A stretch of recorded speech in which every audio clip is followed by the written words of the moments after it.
This program contains adult content. Is there a God? Big atheist. Really? What, am I an idiot? Come on. That yes, it would be nice if you could throw your sins and your responsibilities on someone else. But it's not true. It looks like far-left lunacy. I don't believe that it's true that religion is moral or ethical. You don't need to follow anybody! It's not human intelligence! If someone doesn't value logical consistency, what logical argument are you going to give them that will demonstrate that they should? Hello and welcome to the Godless Rebelution. Today is Monday, July 18th. This is episode 385. My name is Dan Ellis. I'm joined by two awesome Mr. co-hosts. That would be Mr. Awesome co-host number one, the mustachioed and behatted Mr. Duffy. I know that guy. That's this one. And Mr. co-host awesomeness, Mr. Two, the grinning grin. Don't quit your day job for the WWF. That's all I have to say. And in this corner, Grinning grin. Oh, that's such a menacing name too. The grinning grin. He'll come and get you. Oh no. He'll get you with a smile or a grin. The grin that wins. Oh. How in the heck are you guys? I'll say this much. If it gets any hotter out, I will be woodworking in the garage naked. Would your neighbors like that? I mean, they got lots of chickens running around. True, there's a bunch of other cocks in the neighborhood. So you'll have a pecker pecking at your pecker. Yeah, but I've also decided that if anyone else is interested in Ryan Wood turning naked, tickets will be for sale. Okay. Noted. Got to fund that bail money. Actually, I've definitely cooked in nothing but an apron this last week, so I get it. See, I would still have that. I still have my wood turning my apron on. Mm-hmm. But it's like if you stand in your house, like if I walked upstairs and walked wide into my living room and then into my bedroom naked and a neighbor saw it, is that wrong?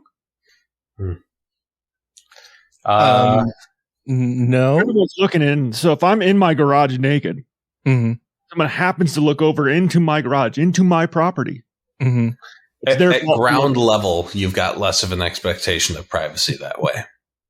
But if they didn't want to see it, they shouldn't have looked. But it's clearly visible from the road, so. But if they didn't want to see it, they shouldn't have looked. I don't think that's a positive defense that you can offer. What if I put a sign in my front yard that says "Don't look in the garage"? I don't think that would help either. I don't want to bill Andrew. Not in public, so it's not public indecency. I'm in my private residence. No, you'd still get in trouble for that. I'm sure of it. Your photons are traveling from the privacy of your garage out in the public.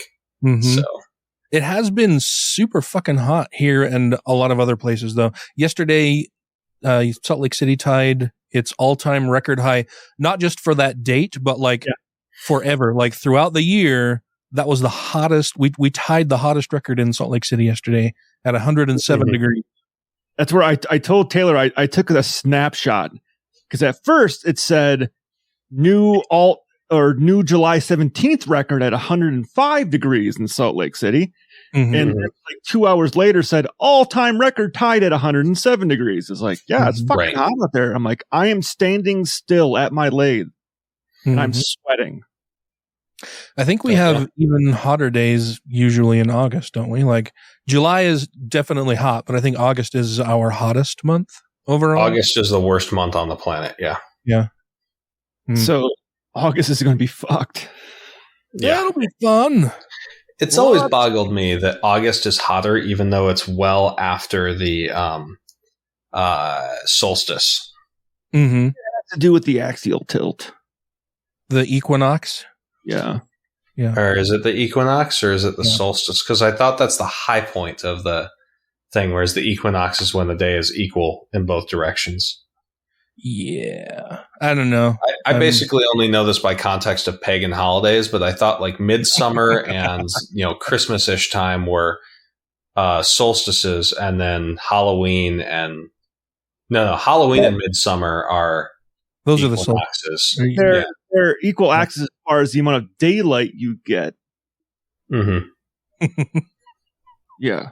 Anyway, I'm pretty sure that we just encountered the longest day of the year, and they are now getting shorter. Okay. Well, fun. Yeah, and it's very hot there in Italy as well. Oh my God, dude. Yeah, it was like, it's been in like the high 30s all week. Don't use Celsius, motherfucker. Dude, it's pushing 40 out here. Oh fuck! I would rather it be 40 degrees Fahrenheit. It's actually like 75 degrees right now because it's nighttime, and I want nothing more than to throw open my windows and just let the cool air run through the house. Mm-hmm. But my landlady has been dragging her feet on installing some windows. No, what do you call those things? The mesh thing. Oh, like screens. That's the word. Yeah. Like screens in the window, because those are not standard in Italy. You have to like specially request that. And I did, and then I got sick, and it just sort of fell off the radar. So you would just have birds or bugs or whatever else. Yes. In your apartment as well. Yeah. Fun. Yeah. And an avocado could just jump 2 stories down and disappear forever. So yeah, because that would be not terrific. No, it would not at all. So I have requested screens and have not yet got them. But I bothered her earlier today. And she's like, we have to order these from America because we don't have them in Italy. Oh no, she needs to bring in a carpenter to like measure the windows and then make a screen that's like fitted to the window. Oh shit. Yeah. This is not good talk for radio, but yeah, basically windows are really different out here than they are in the States, like just fundamentally different. So yeah, it's a whole ass thing. Yeah. Well, fun. What's new other than it being hot and you trying to get some screens for your windows? Same old stuff. I actually went to IKEA earlier today, and I finally will have like a kitchen table and a nice little reclining chair and a computer desk. So I'm doing phase 2 of furnishing my apartment, which will be very nice because I've been just doing everything in either my bedroom or kitchen counter like a college student, and that's getting tiring quickly. Like I'm recording this episode sitting on my bed with the computer on a TV like tray roller doodly do, because that's the only option I have. It's gonna be great for your back too, right? Oh, it's delightful. I'm leaned up against like a pillow on the back of my bed right now. Yeah. Yikes. Well, yeah. I'm glad that you're starting to furnish your place and are willing to, be in some discomfort to join us for the episode. Yeah, of course. I can shift around every once in a while. I mute the mic and change position. So yeah. And what's new with you, Mr. Duffy? Not a whole lot. I mean, it's another week, and it's I was trying to think of one off the top of my head of doing with like as the time turns. Mm-hmm. But I was going to do it with the lathe, and it just joke didn't land because I couldn't think of it soon enough. So I'm making more wood stuff as the lathe churns. I don't know where this is going. This is horrible. Like sands through the hourglass of time. Yeah, or sawdust through the grooves of my fingers. Such are the days of Ryan's life. Mm-hmm. But I decided to make candles. Sarah kind of spurred us on because she's been collecting a lot of lavender lately. And then we learned we can't actually make that into any kind of scented stuff, but we can put it in candles and make it look fancy as fuck. Mm-hmm. So I took collecting lavender because our lavender bushes Mhm. are growing like fucking crazy. Oh It's yeah. still growing. Like Yeah. our lavender is growing really, really good. hmm That and the zucchinis are going crazy. But I bought all this stuff, and I was turning some little things. I can make little wooden things that we can melt some wax and put wicks into as little wooden candles. Well, that's fun. I thought that'd be nice little things, little scented candle type dealios that we could sell at the farmer's market as little, probably rather inexpensive pieces versus some of the other things I turn that are very more expensive thingies. That are very more expensive thingies. Uh-huh. Mm-hmm. I mean, because if I take a piece of wood that literally cost me nothing and sell it for $15, I can still make a profit on that versus buying a piece of wood for $200. I need to sell that for a lot more money. Yeah. Well, cool. There's not much new with me. Well, there's like 9 pounds. I think it was 9 pounds, 1 ounces, new in my life. I am an uncle again. Oh. Tracy's youngest brother and his wife, had their baby over the weekend. She was actually due last Sunday and did not happen, waited all week, nothing happening. So they schedule her to be induced on yesterday on Sunday. And of course, as soon as Tracy told me, she's gone a week now, so they're going to have her come in on Sunday and they'll induce her at like 11 or whatever. And I'm thinking to myself, oh, sure. Well, now that they've scheduled it, she's just going to go into labor overnight. And I didn't say it, but that is indeed what happened. So middle of the night, she started having contractions. So they went into the hospital, and like as soon as they got into the hospital, her water broke. So they delivered a very healthy, very large baby. I get the point. You're kicking me out. I'll just fucking come on my own free will. Don't fucking do this. You don't have to go home, but you can't stay here. Get your damn hands off me, man. I'll come out. Fine. Closing time. And he's a very cute kid. Lots of hair already for such a young thing. Had an extra week of growth in there. That's how my younger brother was born. Full head of red hair, and now he's, normal-ish. I've been bald my whole life. Yeah. This kid has giant hands and feet and ears and a full head of hair that's like 1.5 inches long already. You sure they didn't get take on a the midget cover of home Mad with them? Magazine? Got it. Yeah, it looks like Alfred E. Newman with a little bit of Spanish mixed in there. Yeah, little Mexican in there. So tonight we are going to be talking about atheism a bit more and how we all came to atheism from our previous beliefs, if we had any, or how we ended up where we are now, learning things and discovering the world around us a bit more. That should be fun. Oh yeah, look forward to it. We've talked about this in the past, but it's been quite a while, and we're seeking a return a bit to more godlessness.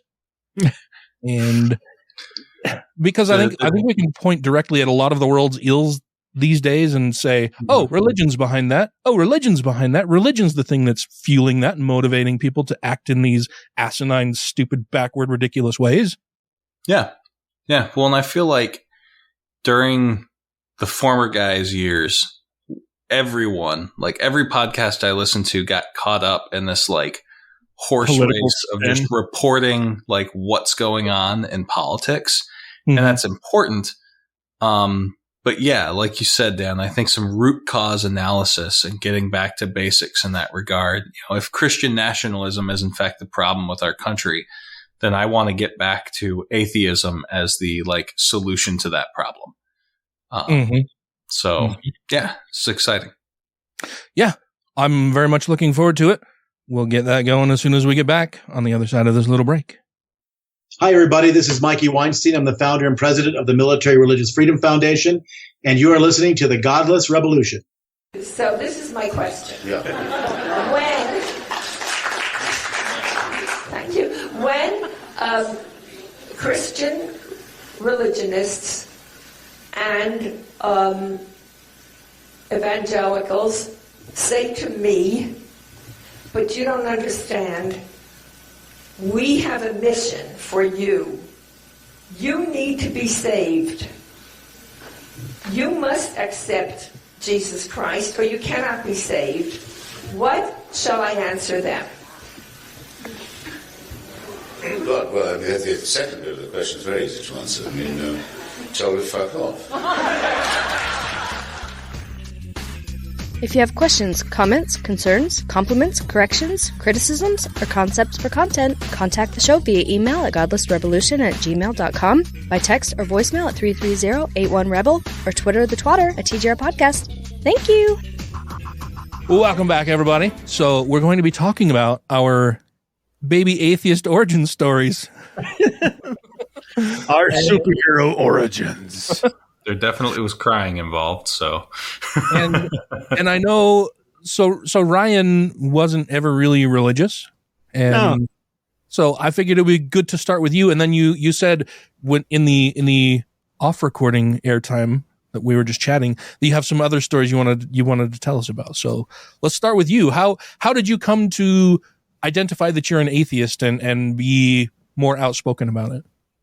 Well, I mean, so I never grew up in religion. My parents never forced us to be religious. I actually can remember being a kid and meeting people that were rather religious and being like, oh, wow, that person's kind of weird. I don't know what that whole deal is about. Like, I don't know. Like, I never had any inkling growing up that Christmas was about Jesus, or Easter was about the resurrection. Like, as a kid, I was oblivious to fucking all of that. So was it all just about Santa Claus and the Easter Bunny? Yeah. Santa Claus, Easter Bunny, gifts, chocolate eggs, none of it. There's no, like, I don't think I'd ever went to church until high school. It was my first time ever going into a church with friends. And even then it was kind of being like where people were giving, like, not like the LDS where they're doing their testimonies, but when they're like, hey, what kind of blessings have you received this week? And it's kind of like, really? Like, so-and-so cancers are in remission and that's a blessing? Why the fuck did they have cancer in the fucking first place? How blessed were they to get fucking cancer? Thanks God, I appreciate it. Yeah, and like a lot of it to me was like, this, it didn't make sense to me when I was learning what other people actually thought. Like learning, oh, people actually think this shit is real. This isn't just shit in a fucking movie. So you were aware that like people are religious and they're like, they can be very, very devout and super weird about it? Yes and no. Because in Wisconsin, people don't outwardly wear their religion on their sleeves like they do here in Utah. Yeah. So I grew up where someone might be very devoutly religious, but they don't make it all about that all the fucking time. Like they don't have to shove that down your fucking throat. Yeah. And so like the one story I wanted to relay, which I thought was interesting because it also comes through a friend who told me how I helped change him with my way of thinking in high school. So our senior year of high school, one of our friends got killed in a car wreck. Oh, damn. I'm sorry. And actually that was my very first tattoo was dedicated to him. Yeah. And one of my friends, like when we're going through the whole grieving process and all that kind of thing, you know, having it at a church, you know, the whole, you know, he's in a better place, blah, blah, blah, blah, blah, all that bullshit. Yeah.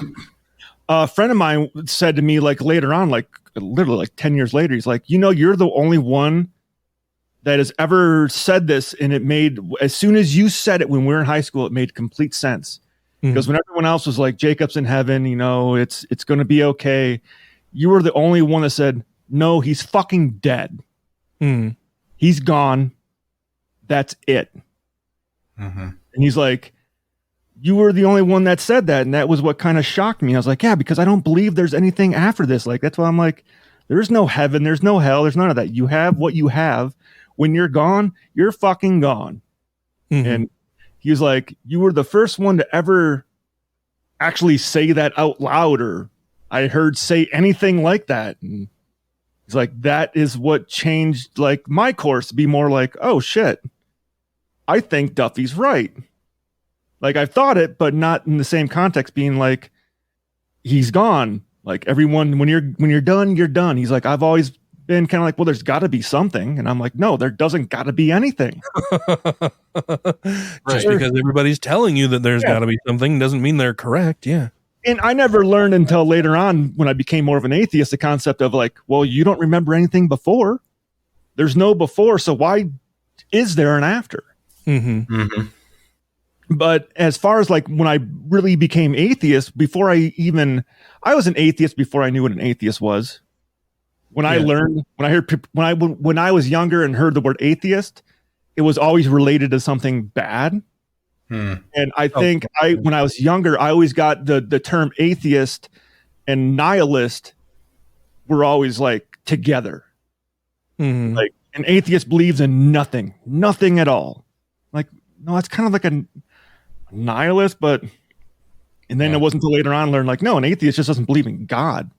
Mm-hmm. Like A is Greek for like, you got theist, then atheist. Mm-hmm. Like it's the opposite of theist. I'm like, well, that's fucking what I am. Mm-hmm. I'm not a theist. I don't believe in any gods. I'm an atheist. And then being here in Utah where religion is really shoved down your fucking throat was where I decided, I'm like, oh, I want to be more active. Like, I don't want anybody to have a mistaken thing about me at all that I would ever be part of this fucking cult that's around here. Pretty much. And that's where I started to get more involved, like with actually like researching politics stuff. Like, oh, what's actually fucking going on? Like, I now see what happens when a dominant religion has fucking control, which in Wisconsin wasn't really a fucking issue. But then when I started living in a place, I'm like, oh shit, this crazy ass fucking religion controls fucking everything. Like, I should get more involved. And that's actually when I thought, or I was looking for an avenue, and that's where I found the Atheist of Utah.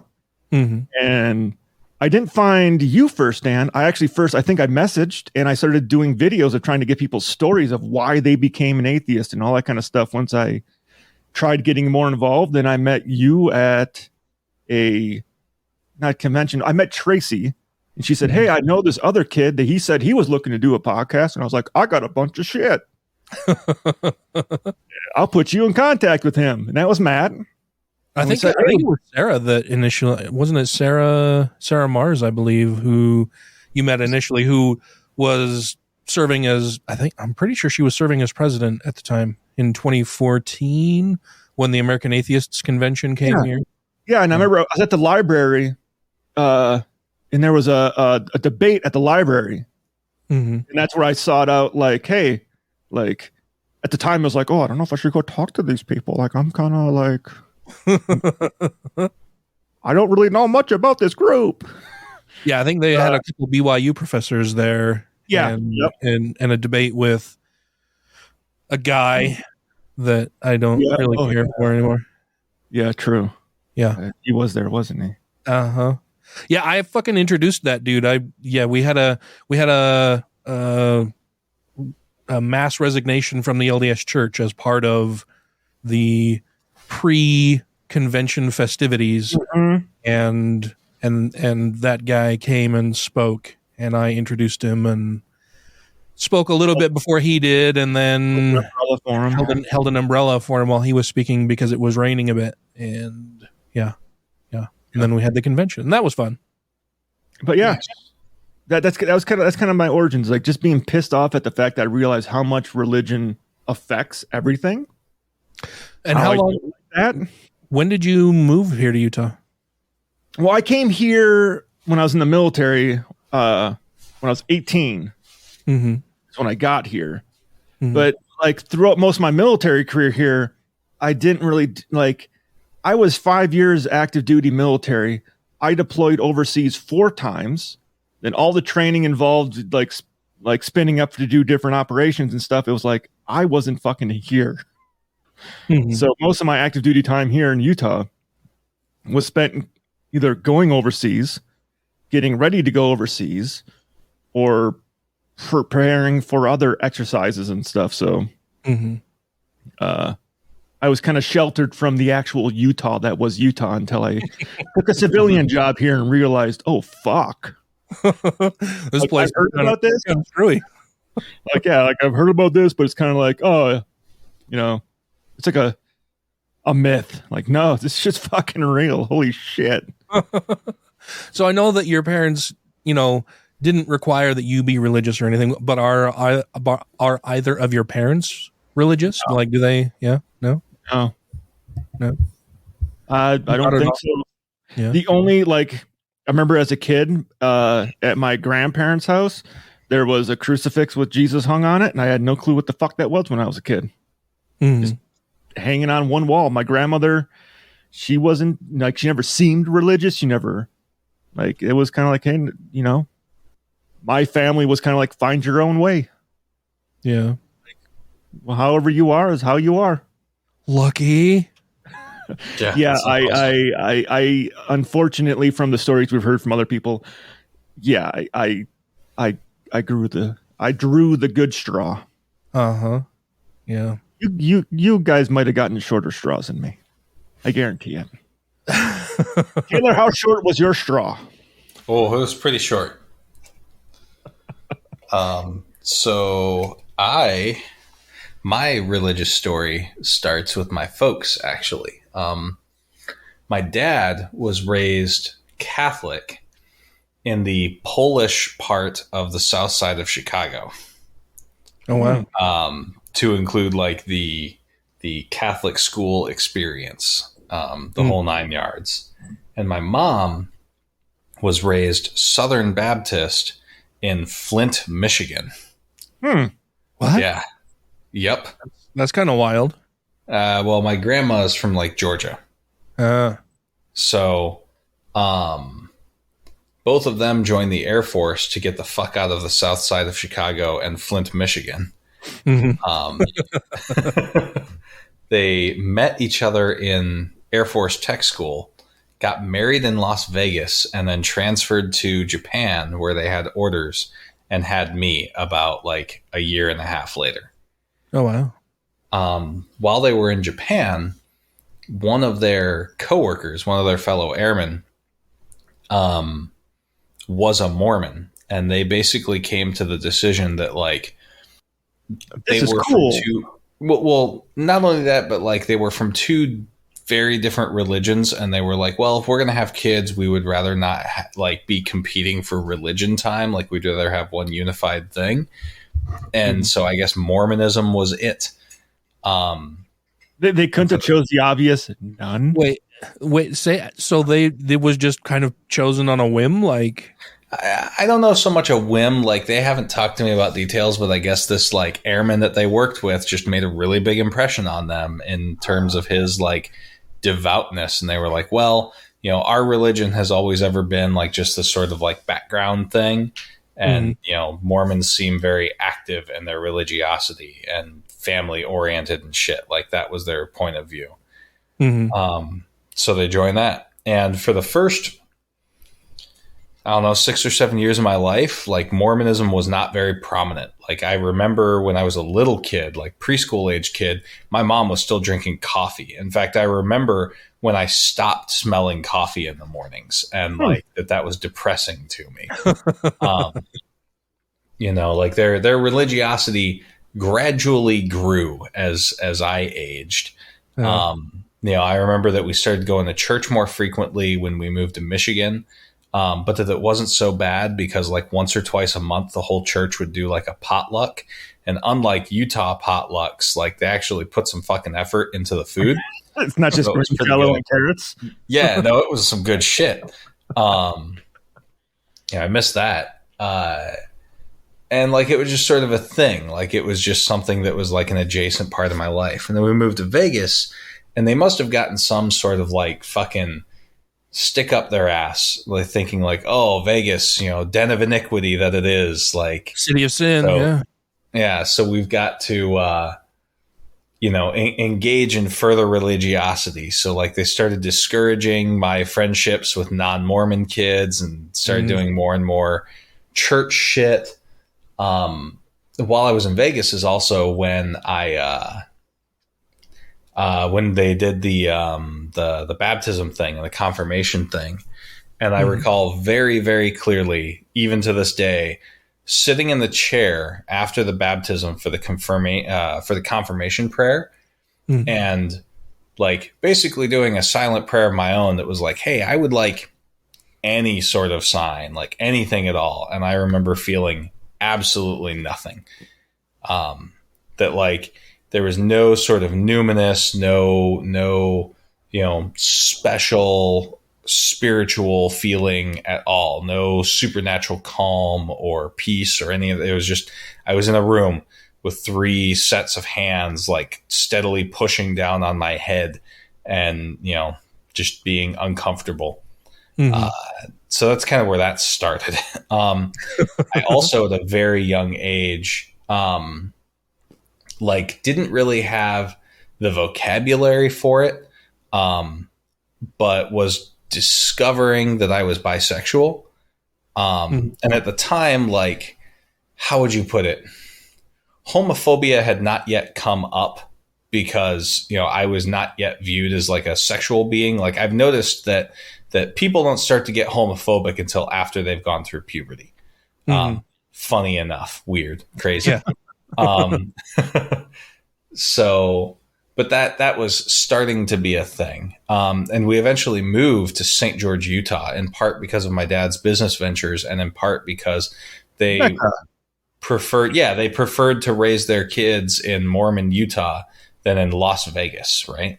And that's when the shit really started to suck. 'Cause that's when it got into like the competitive Mormonism, where the Mormon families are trying to out-Mormon each other.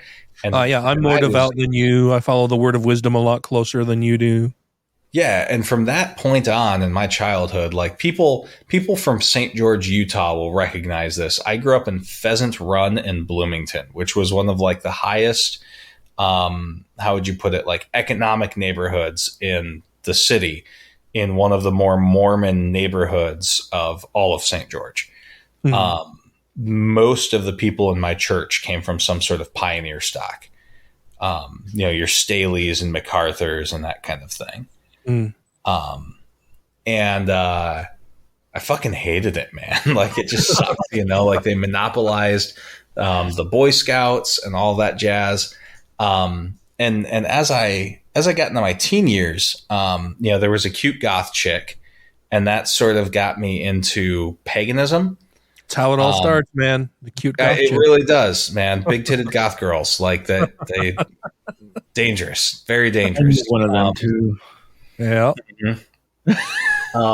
And that's where it started. But I remember even as a kid, like my mentality was like, prayer doesn't work. Like there's never been a circumstance in which I've been like, hey, God, wouldn't it be nice if, and then the thing happened. Right. But I thought like, okay, well with like Wicca bullshit, theoretically you're going through something of like a scientific method, you're using color and sound and smell and words and that kind of shit to try and achieve like an outcome that's derived from the inputs that you're performing in the whatever spell bullshit. Right. And the idea for me is like, that's testable, right? Like there's a potential cause and effect and a testable outcome. So fuck it, my parents did not like that when they found out. That went about dabbling in the occult, were we? Yeah. That did not go particularly well. And as a result of that and several other factors, I ended up getting sent to a military school for a little while. Oh, wow. And there's more story to that sometime because at some later point, we'll talk about how I very nearly was a fascist growing up. And that's that same kind of time period, but it's also a story for another day. How Taylor almost started the Proud Boys. I mean, it was so if you raise a kid on a diet of Glenn Beck, Rush Limbaugh, and Ann Coulter, surprisingly enough, you get the Proud Boys. Yeah. So anyway, story for another time. Fast forwarding, I got into college, and where it all started to get knocked down. My first major was like a pre-med. And I was actually taking a lot of botany classes because I liked the idea of doing some sort of like naturopathic medicine. And, thankful to this day, Del Smith, my botany professor, pulled me aside at one point and like laid out studies. And he was like, here's the deal, dude. And like, I'm going to quote the Tim Minchin quote because he said something very similar. He's like, here's the deal. Like, alternative medicine, by definition, is either proven not to work or not proven to work. Like, there are cures in medicine that are derived from plants, but you said that you want to get into like nature-based medicine. And I'm here to let you know that like, that's just not as effective as Western medicine. It's not a thing. Yeah. And having been, ushered off of that path, I changed my major to a dual major of, psychology and philosophy with a political science minor and attended SUU for a while. Mm-hmm. And there I had this fantastic fucking philosophy professor, Fitzpatrick. And my atheism moment came to me because I went through this sort of like vaguely pagan, thing even into college, right? Where it was like, it was there, but it was something I never really paid attention to. And then I read Descartes' Meditations. And I don't know if any of our listeners have read Meditations before, but basically the idea is that like Descartes tries to establish what we know and what we don't know. And he starts with that, famous, I think, therefore I am, which is his ability to say like, at a minimum, one can know that one exists because you can't lie to yourself about existing, right? Like it's physically impossible to bootstrap like that you are an illusion observing itself. So you can go from at least that standpoint. And he spends the rest of the book arguing about like what else we can know and basically making an argument for God. But the thing is that like, if you read Meditations intelligently, you realize he's actually making an argument against God and basically pointing out that there's like an is-ought problem with saying like, well, it makes sense that if some sort of cosmic power existed, then it wouldn't deceive you. And like, he makes arguments like this. And every single time he like pulls out of a tailspin at the last minute and offers this fragile little like, so close. Yeah. And like, I am convinced to this day that it's deliberate, that he wanted to make basically a thesis against the existence of God. But that he knew that he would get the Galileo treatment if he did. And I saw that, and I talked to my philosophy professor about that. And he's like, that's a really clever conclusion that you came to there, Interesting that. Yeah. And that summer, me and my significant other of 2 years broke up.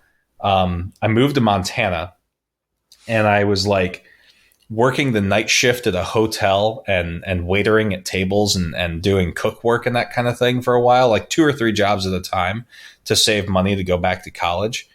Cause it was just a rough time in my life. And without my significant other, we had been making ends meet together, but alone I couldn't. Right. And one of the really nice things working at a hotel, I was the night shift guy. And Celia, one of our listeners, will really like this. I remember getting one of the first iPod touches, right? Which is basically an iPhone without the cellular connection, right? And this thing to me was fucking magic. I mean, this is a computer in the palm of your hand. It was goddamn amazing in, 2008, 2009 time period. And hanging up. Yeah, I mean, well, and podcasts, right? And keeping in mind, this is 2009. My boss told me like, hey, I don't care what you do. We had one coworker bring in a laptop and play World of Warcraft. Like, just stay awake. And if anybody needs anything, like to unclog a toilet or something, you go do it. Mm-hmm. And so I did. And I started reading like the Four Horsemen, Daniel Dennett, Richard Dawkins, Sam Harris, Christopher Hitchens. I started listening to the Atheist Experience, the guys out of Austin. And I also Reasonable Doubts, which is a now defunct podcast, but it's fantastic. And I don't really know like how it started. I think a lot of that started from like reading P.Z. Meyer's blog, which was criticizing a lot of like naturalistic medicine and that kind of thing. And I just sort of like got pulled into the new atheism sphere. But I was one of those classic stories of like, no, the Four Horsemen, like those old white men just, pulled me into it. And it was like, yeah, no, this makes a lot more fucking sense. Like these arguments are, pretty fantastic. God delusion and God is not great did a fantastic job of like unraveling all of the claims about religiosity. And I came out it on the other side of like, I understand that there is, some people try and argue that like agnosticism is the step before atheism. And I absolutely disagree. Like it's an XY axis, right? You're Gnostic or agnostic and you're religious or you're not. And I can quite confidently say that I am Gnostically atheist about all of the claims of every religion that's ever been presented to me, because most of them are internally inconsistent and incoherent. And I'm comfortable saying that. Like, I not only don't believe in Christianity, I actively believe Christianity isn't possible. Repeat that across every religion that you can think of. And that's basically how it happened to me. And then I did some activism and stuff after that. When I joined the military, I worked with Jason Torpy to get humanist services and Air Force basic training, and eventually met you guys at conferences and stuff. But the story that's already gone on long enough of how I became an atheist, like those are the broad strokes of how I got there. Yeah, that's awesome. There were so many different points along your track that I was like, oh yeah, that was me. Oh, that was me too. Yeah. Yeah. I can see myself there. Yeah, absolutely.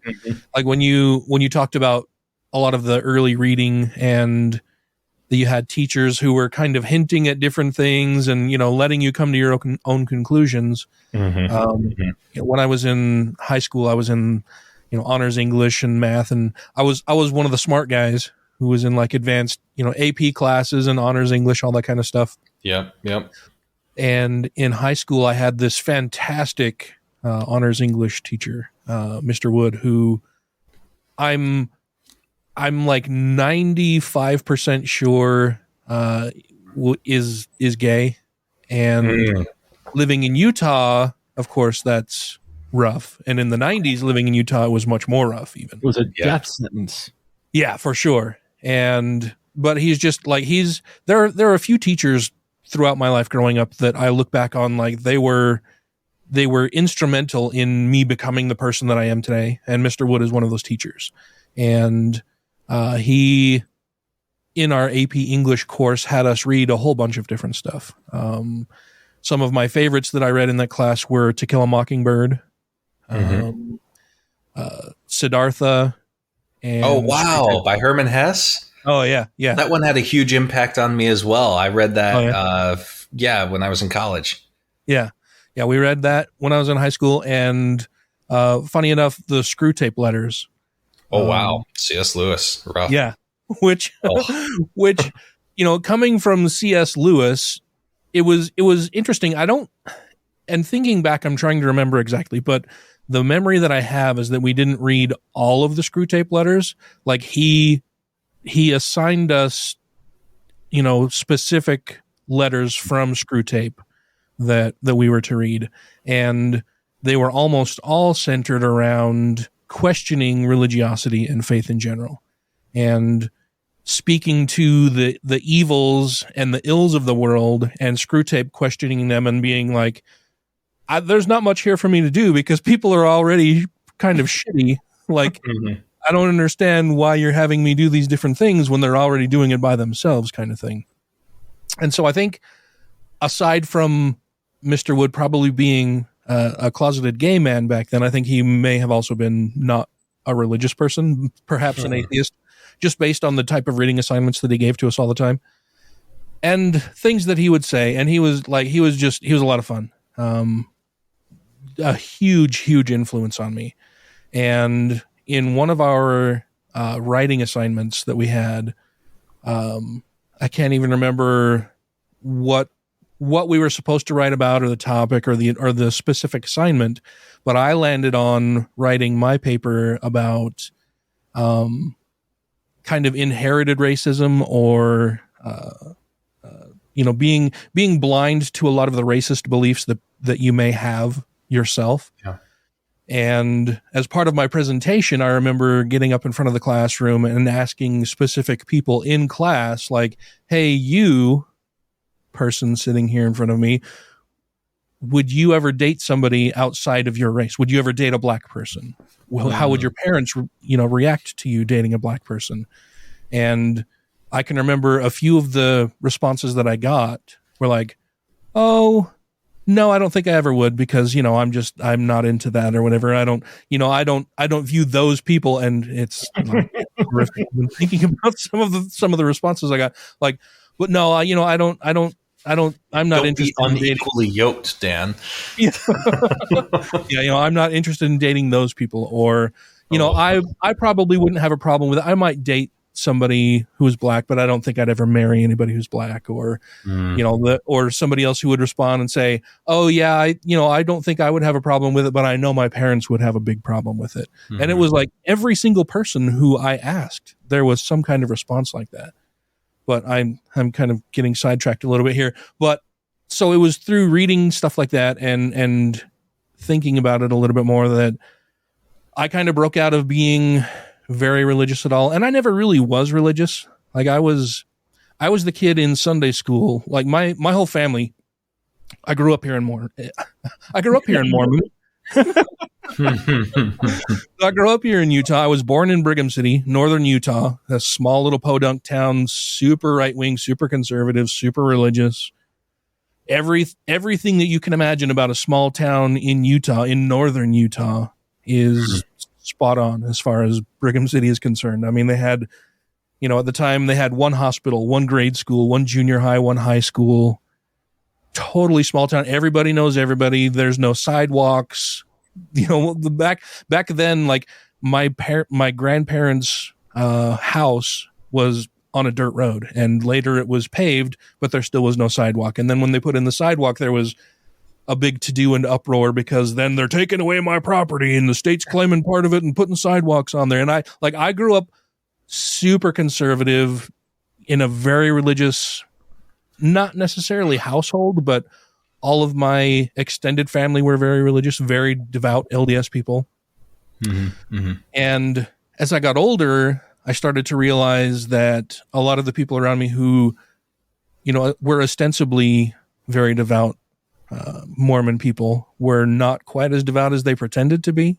Mm-hmm. I always thought it was pretty interesting. Yeah, and especially looking back and realizing a bunch of different things. Like my paternal grandfather, smoked, drank coffee every morning, would have the occasional beer, but not very often. His father was an alcoholic, so he he shied away from imbibing very often at all. And then my maternal grandparents, both of them smoked and drank and had coffee. They didn't drink a whole lot, but they had coffee all the time. They were smokers big time, and they never really stressed religion as much as my paternal grandparents. But my paternal grandparents, like I said, my grandfather smoked and had coffee, played golf. He's the person who taught me how to golf. And was sealed to my grandmother in the temple, though I'm not quite sure how that worked out. I mean, she got pregnant when she was either 14 or 15 by my grandfather. Wow. And they had not really a shotgun wedding, but you're going to marry my daughter kind of thing, right? Well, if it's good for Joseph Smith, it's good for you. Yeah. Yeah. Growing up here in Utah, like at my current age, both of my grandfathers would have had teenage grandchildren, plural. Yeah. And that's weird to me. Well, you should be a great grandfather by now, according to Utah. Oh, God, that's wild. Yeah. Yeah. It's totally wild. So, and my immediate household, my dad smoked. He was in high school, one of the parking lot crew, right? Like he'd go out and have cigarettes with his friends. He'd smoke dope occasionally. He'd drink. He'd party, whatever. My mom was a little bit more straight-laced, but, you know, she was pregnant at 16. She was pregnant before my parents got married. And so... You bastard. We went to church, you know, occasionally or fairly routinely and often when I was a kid in grade school.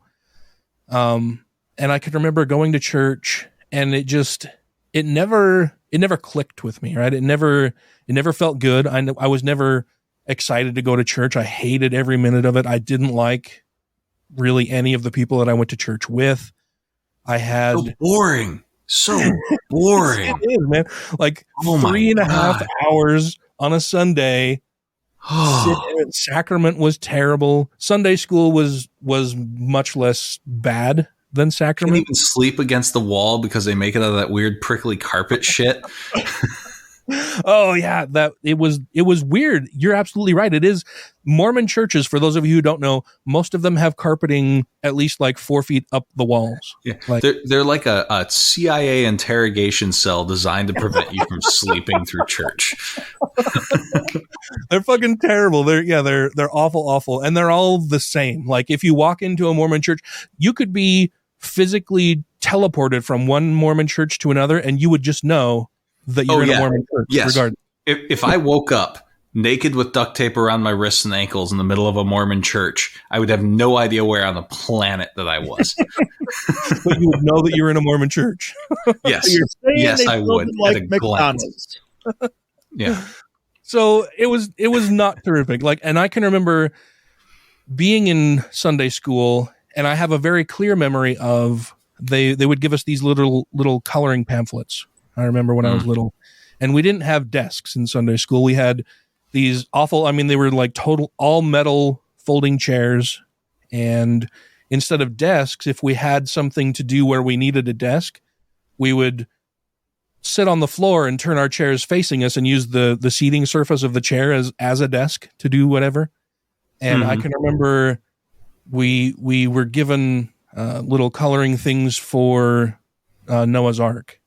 And the teacher telling us all about how, you know, the world had gotten so wicked that God flooded the world and Noah built a big boat and he brought 2 of each animal on the boat and everything was great.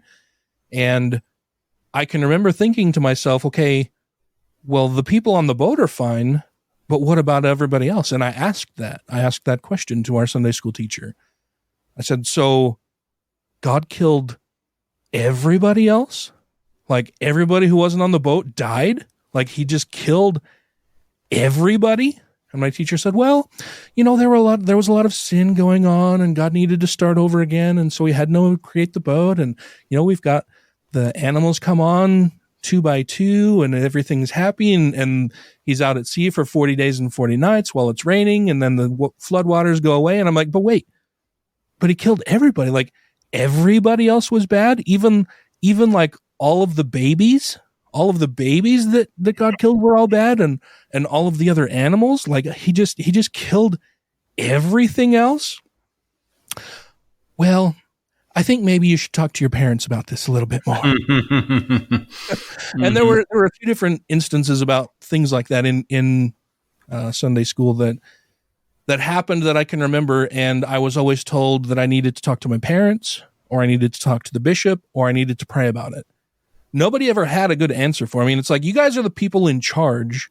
You're the ones who are here to teach these young people about your faith and why it's good and why they should believe it.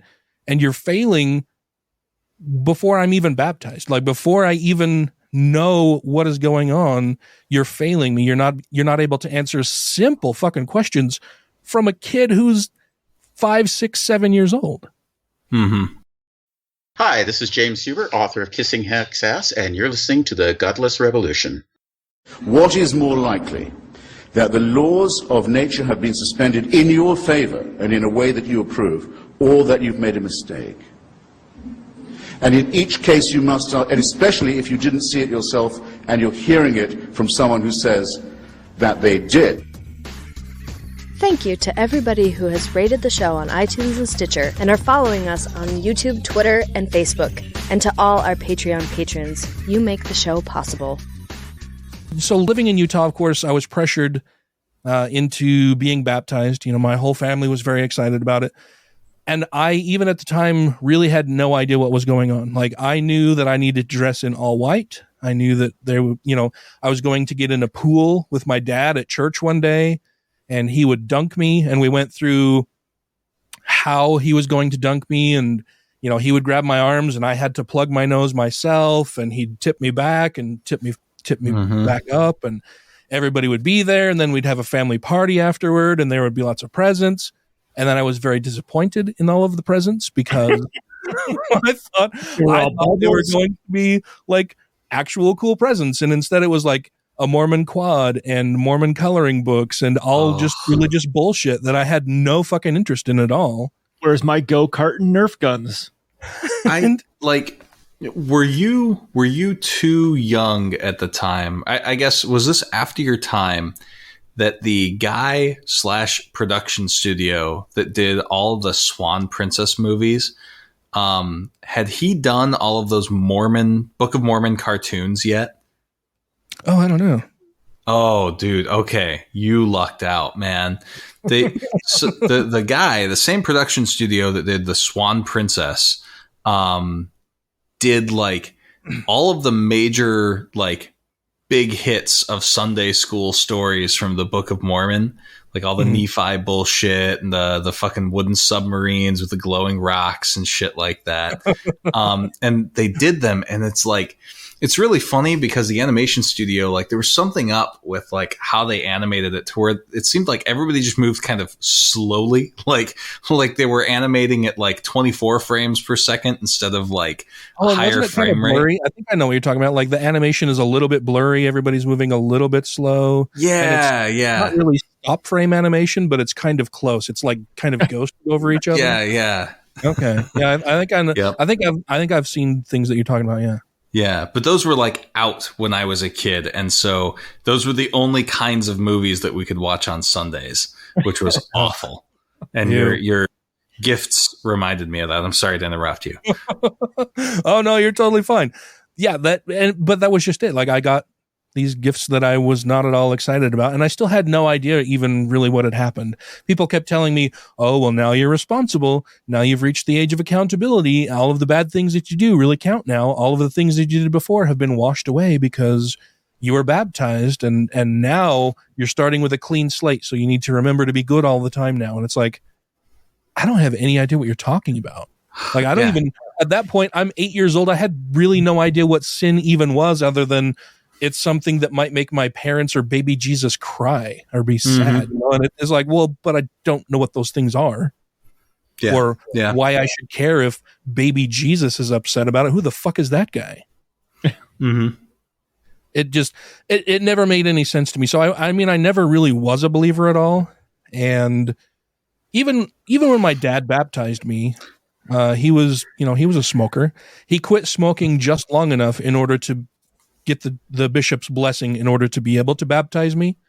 And then he baptized me and immediately started smoking again. So it was like, religion wasn't a huge focal point for my immediate family. I can remember when you went through all the ritual. Oh yeah. Oh, we had to go through all of the ritual to make my grandmother happy. You know, it was, my dad had to baptize me because that's what my grandma wanted. It wasn't necessarily what either of my parents really wanted. But too, this is, you get into things about the LDS church saying that, families are forever and you have to be baptized into the church and you have to do all of these things on your eternal progression in order to have your eternal family, right? And so that's just part of the plan, that you have to be baptized. Your father hopefully is the person who can do that because he's the patriarch of the family and is going to be the head of your family in heaven and all of that kind of bullshit. And it just never made any sense to me. What were you going to say? Oh, I was going to say, and like Mormon women are supposed to be like held responsible if any of their kids don't stay in good standing too. Like that's the sort of closet dogma is that, they could get to heaven and God be like, well, 2 of your kids decided to leave the church and that's on you. Yep. You were not a good enough parent because your children have fallen away from the church, and that's really bad for you. Okay? So how did you leave then? Like, what was your big inciting incident?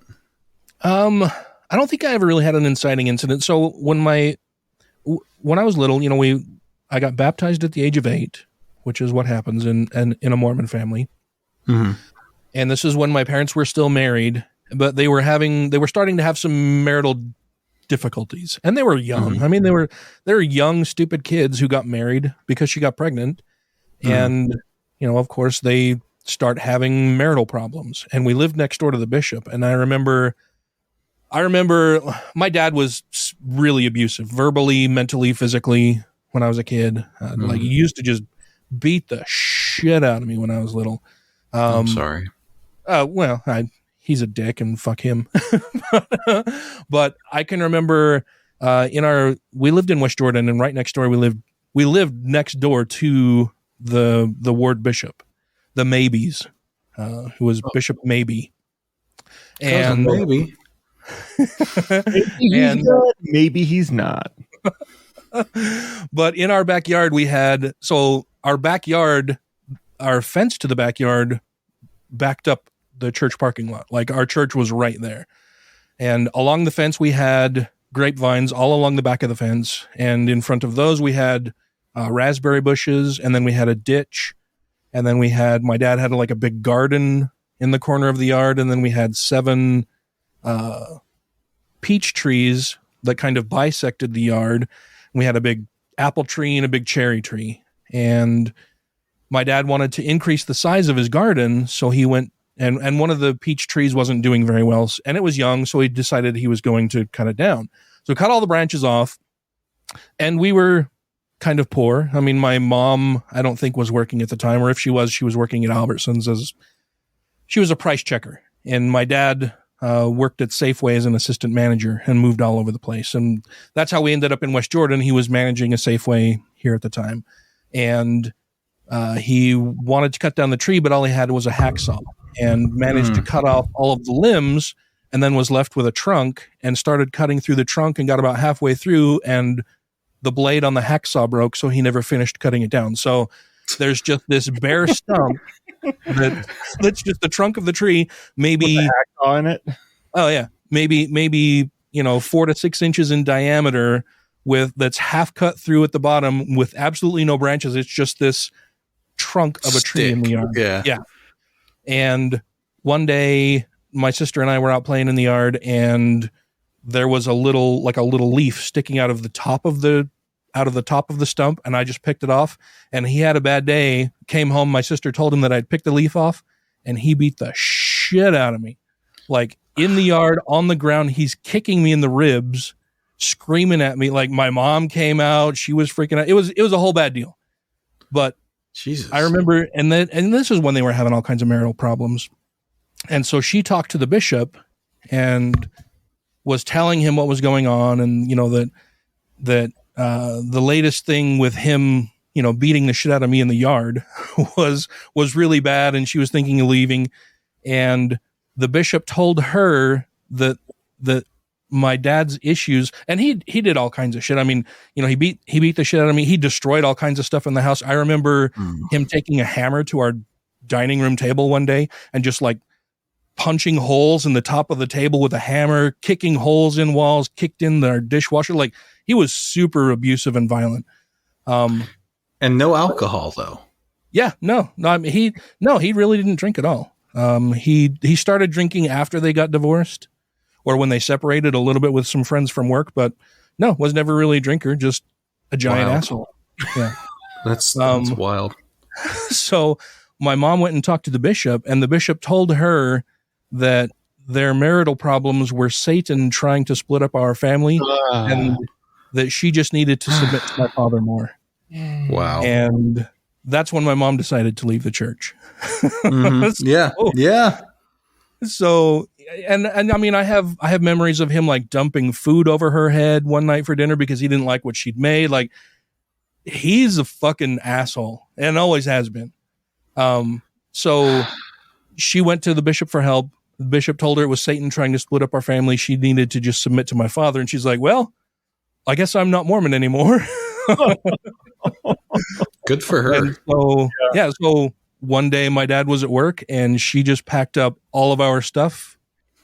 She had some friends come over, packed up all of our stuff they had a little Toyota 4x2 truck. And she just packed up like all of our clothes and toys and bikes. And I remember the back of the truck just being overloaded and the back of it almost hitting the ground because it was so full of stuff, and driving to a friend's house. And we basically hid from my father for like a week and a half, 2 weeks until she could find a place of her own.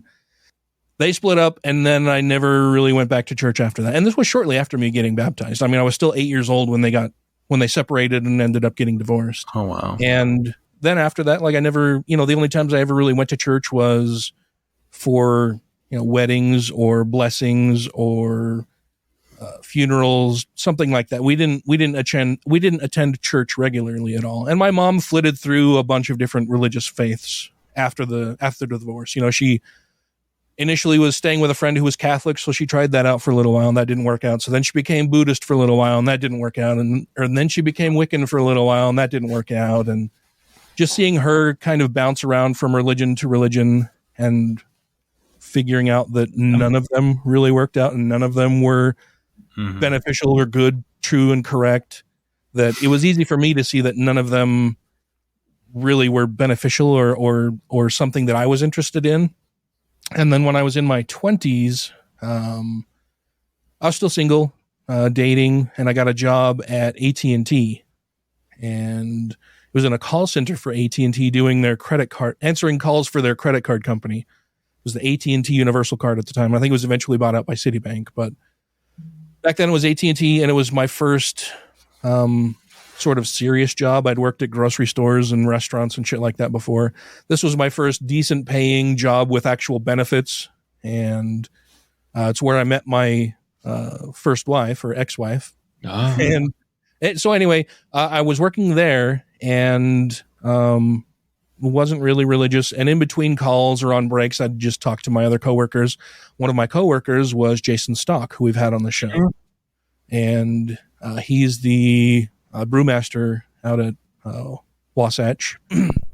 Okay. And he was having a conversation with a couple other coworkers one day, and he was talking about going on his mission and coming back, and that he wasn't LDS anymore, and that he's there with his ears pierced, and he said he'd recently gotten his nipples pierced, and he's talking all about that, and one of my coworkers said, well, how can you just believe that, nothing exists and nothing's real? And Jason's like, because it's all bullshit, And, and one of my coworkers was, and Jason said something about like, well, how do you explain like dinosaurs and finding bones and fossils and everything? Because this guy was the person that he was speaking to was an LDS guy who most LDS people are not young earth creationists. They still believe in, well, these days, sort of believe in evolution and an old earth. But this guy was saying that God took pieces of all kinds of stuff from all over the universe and put it all together, including like bones from dinosaurs that were like from other planets and shit. And Jason was just like, dude, that's crazy. That's nuts. Like, that's just weird going on. That's fucking nuts. And then he said, I think you should read this book by this guy Carl Sagan. Nice. And so my very first inkling or my very first atheist reading was Carl Sagan's Demon Haunted World, Science as a Candle in the Dark. And that's when in that book is when I learned the term atheist and realized, oh, hey, that's me. That's what I am. Like, I don't believe in some invisible sky wizard who controls everything. Like and the whole idea of his invisible dragon in the garage, like that really got me. That spoke to me. Like, for every thing that anybody would propose as a test in order to figure out if that dragon actually existed. For those of you who haven't read it, you should absolutely read Demon Haunted World. It's awesome. And it's the thing that made me realize that I'm an atheist. And just the invisible dragon in the garage was it. Like, this explains how and why so many people believe all of this religious bullshit, because anytime that they come up for a test to see if the God that everybody purports, or the God that everybody proposes to be real and a big factor in their lives, they have no tangible, real, testable, repeatable evidence to support it at all. It's just things that they say and that they want to believe. And anything that you do or say to try to test that, they have an explanation for it, and it's all fucking bullshit. Yeah. It's a feeling. Yeah. And so that's when I realized that I was an atheist. And then I just spent several years of not believing in a God, just being myself, got married, had a couple kids. My ex-wife is religious-ish. She grew up somewhat Catholic, never really attended church or anything, but she didn't necessarily believe in all of the sky fairy bullshit, but she did believe in an afterlife and wanted to be able to spend eternity together in an afterlife and all that kind of stuff. And so I placated those beliefs more than anything else and just figured if she wants to believe that, that's fine. It wasn't until we had kids and she started talking about, we need to start teaching them about God and reading the Bible and everything. I'm like, okay, well, we can do that, but I'm going to be in the room also, and I'll explain and talk to them about stuff. Like, if you want to read the Bible, that's fine, but I'm going to be there too, and we can talk about stuff. She ended up getting like a kid's version of the Bible, and it's got all of the cutesy little stories. It makes murder sound good. And none of the, like, guys sicking a bear on children calling him bald stories. Yeah. Yeah, that kind of stuff. And so then I think she tried that maybe 2 or 3 different times of reading stories from the children's Bible. And I was there and I would say, okay, so this is what people believe, but, and this is kind of a cute and fun story, but if you look at the broader picture here, okay, sure. You've got these cute little drawings of animals marching 2 by 2 onto the ark, and then it's this big boat and everybody's smiling and happy, but where do they get their food? How do they handle all of the poop? You've got lions here. What are the lions eating? Lions don't eat grass and hay and stuff. They eat meat. So they're going to be eating other animals, right? And then what happened to everybody else that wasn't on the boat? Sure, these people were saved, but think of everybody else that unless they're on that boat, they're dead. And that's really terrible. Now here, when I heard that story, I thought something completely different. Oh, yeah? Are you telling me there's no other motherfuckers with boats? Right. Like, only one person had a boat? Are you telling me this is the only motherfucker on this entire planet that's got a boat? Not even a fucking canoe. Mm-hmm. Yeah. Well, it was raining so hard that, a fucking inner tube. Yeah, but I spent years and years just not believing, and I don't know, it was just one day I got tired of being like, I had friends when I was married. We lived in this neighborhood where everybody in the neighborhood was pretty much friends. We were always out in the driveway drinking beer with each other, grilling at one neighbor's house or another, or over at my house hanging out. And people would ask about, so you're not Mormon, huh? Clearly. And growing up here in Utah, that's one of the things that you learn early, is there are all kinds of subtle signals that people will put out to let other people know that they are not LDS. Mm-hmm. Mm-hmm. Holding a beer. It's simple things like, having your ears pierced. Of course, I got my ears pierced when I was younger so that people would know I'm not LDS.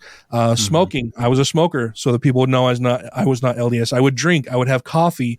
I would do yard work on Sundays. All of these are meant as signals to the surrounding populace that I am not LDS. Don't bother me with that kind of bullshit. Right.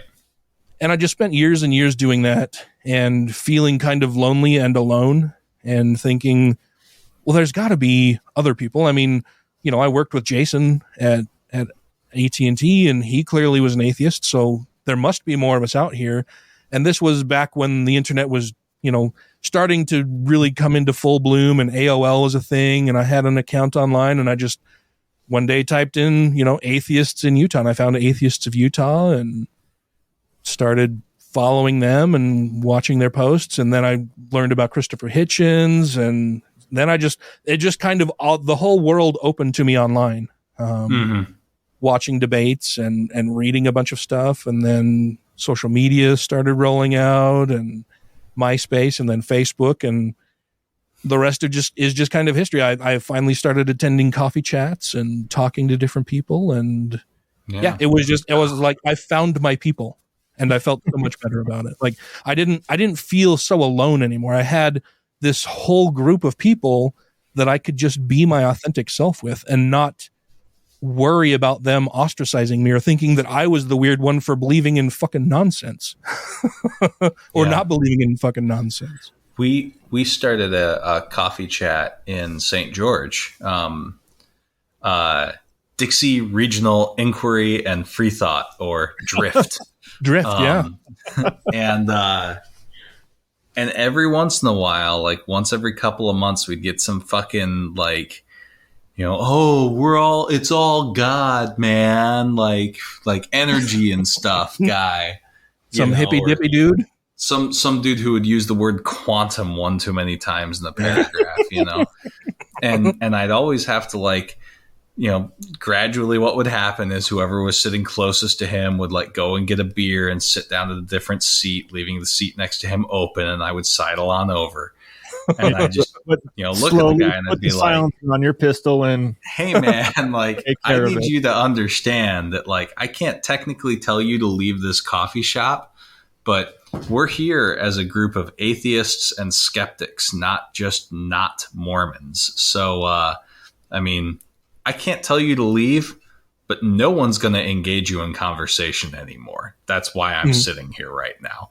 And then I just turn to not face that person anymore and start engaging in conversation with the rest of the table.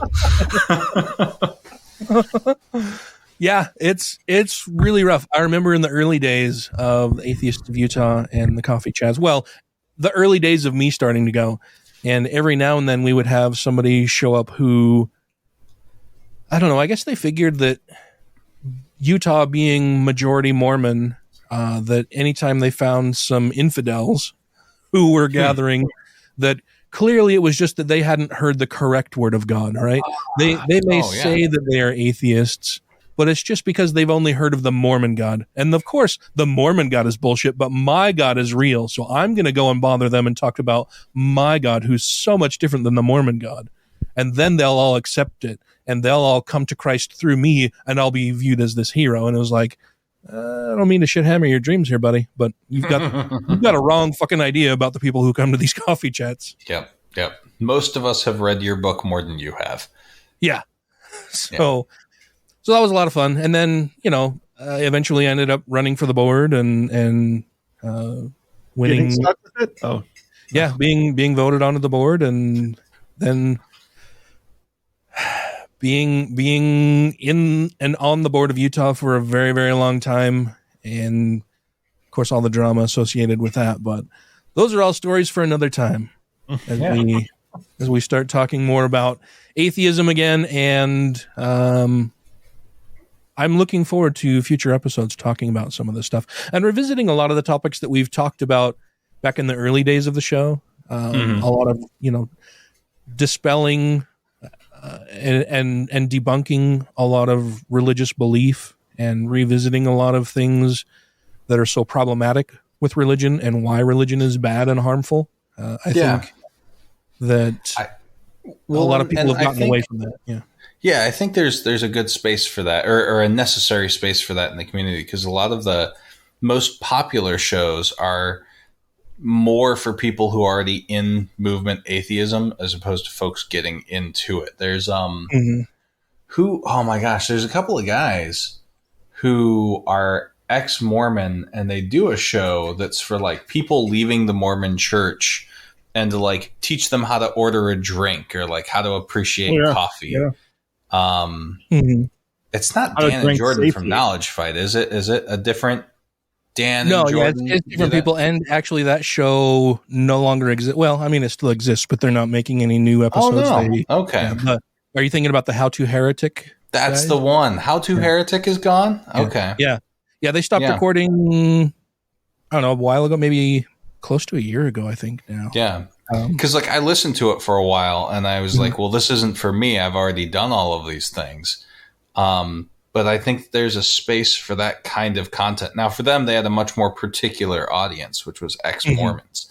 And I hope that show exists, you know, kind of in legacy for people who leave. I feel the same way about Reasonable Doubts and its counter-apologetics episodes. That's a now defunct show as well. But yeah, I appreciate you guys coming with me on this journey. You know, what we talked about off air last week is that, you know, there needs to be more space for new atheists. Yeah. Yeah, So. I think so. And just kind of going over, you know, basic atheism stuff, atheism 101 type stuff. Like, this is what atheism is, and this is solely atheism, and then we can branch out into other things. But yeah, and then kind of dissecting and dismantling a lot of religious beliefs and exposing the harms that are inherent, that come as an inherent part of a lot of those beliefs. And not really getting away from politics entirely, but trying to be more back to the origin. Particular. Well, and like particular with the kind of stuff that we cover, and make sure that we can draw it back to like an atheist related, you know, seed that it comes from. You know, oh, this is a Christian nationalist issue. That's why it's relevant. So yeah. Well, thanks, fellas. We have run long on this episode, but I think that's good. We'll be tightening things up and talking about specific issues going forward. But Taylor had the great idea of you know, reintroducing everybody to why the three of us are atheists, or how we arrived at atheism, and talking about our story so that it gives you a bit of context going forward into future episodes where we start dismantling a lot more of religious arguments and belief in general. And we had a listener who we're going to reach out to and make sure that your call is something that we can put on air. But we appreciate you calling into us. And, you know, in light of this episode, if you'd like to reach out to us on our Facebook page or call into the show or send us an email to talk to us about your experience in leaving religion, or if like Ryan, you were always sort of irreligious to start with. You're always in the cool kid club. We'd love to hear your stories. You know, I think it's important for people to see the different ways in which people leave. Yeah. And let us know if you have permission. If you call in and leave us a voicemail, let us know if we have your permission to use that voicemail on the show as well. That would yes, that helps us a lot. Yeah. And I look forward to hearing a lot of your stories, because everybody's story is different, and it's I don't know, there are very few stories that I encounter from people who have left religion where it's just like, oh yeah, one day I was religious and then the next I wasn't. It's always this, not always, but in more than 95% of the stories that I hear, it's this gradual progression of people eventually picking up on individual religious beliefs or tenets that they find objectionable for whatever reason, and then start looking into a little bit more, and it just kind of snowballs from there. Yeah, there have it's been like bankruptcy. It happens very slowly, then all at once. Yeah. Yes, there have been occasional and very rare stories that I hear from people where it was like, oh yeah, we were, you know, attending church every Sunday until one day it was like, oh wow, I just read this thing. Have you seen this? No, I haven't. And they just start discussing it as a couple, and within a week are completely irreligious and become atheists in the span of like a week. And yeah, I actually have a really good friend that happened to, and I might reach out to him. Now you said it happened. Well, no, I mean, like I'm just thinking of the exception that proves the rule. Well, no, and he was one of my best, closest friends growing up. And when the church asserted its stance on that children with gay parents couldn't receive certain ordinances until they themselves became 18, over the course of a week, he and his wife left the church. I mean, it was literally that, like, he was a returned missionary. They both got married in the temple. They had a kid together, like a whole ass thing. And literally within like a week or two, they were out after that doctrine came down. Yeah, that has happened to family members of mine who were super devout, attending church every Sunday.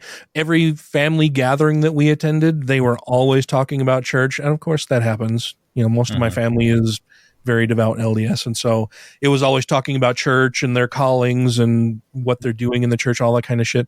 And yeah, when the LDS church came out with that, they were out within a month. Yeah.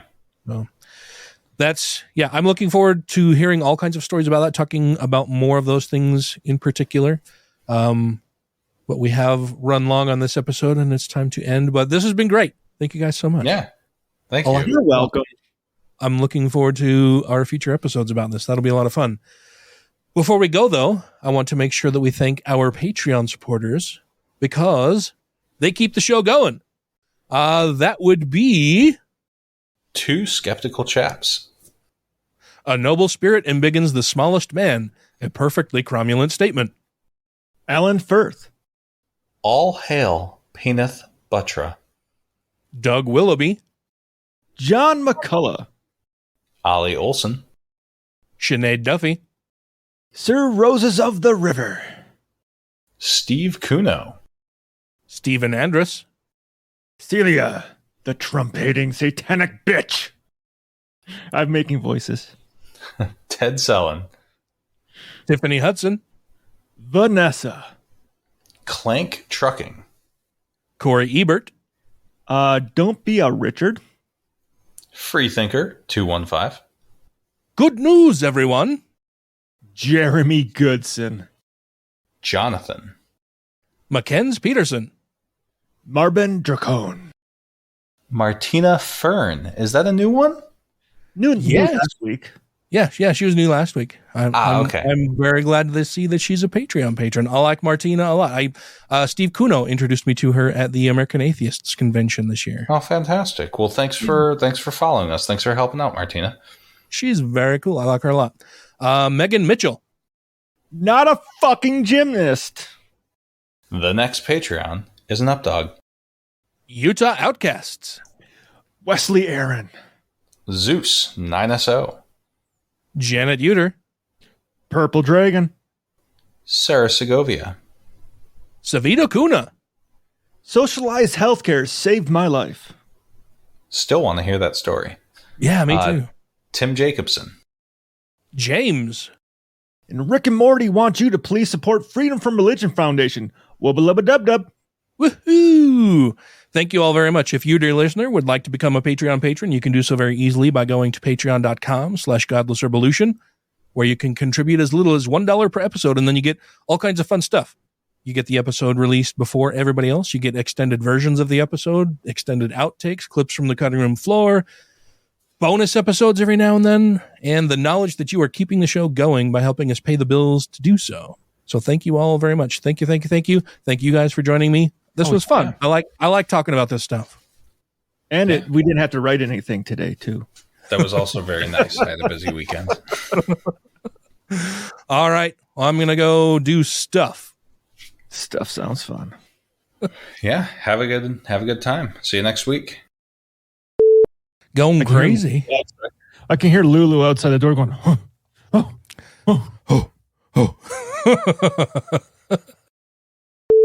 Satan's little minion on this one. God's helper. Yeah. Okay. Let me change this. Back to this guy. Okay. It would be funny if you forgot that was on for an entire episode and we didn't say anything. Hello and welcome to the Godless Rebelution.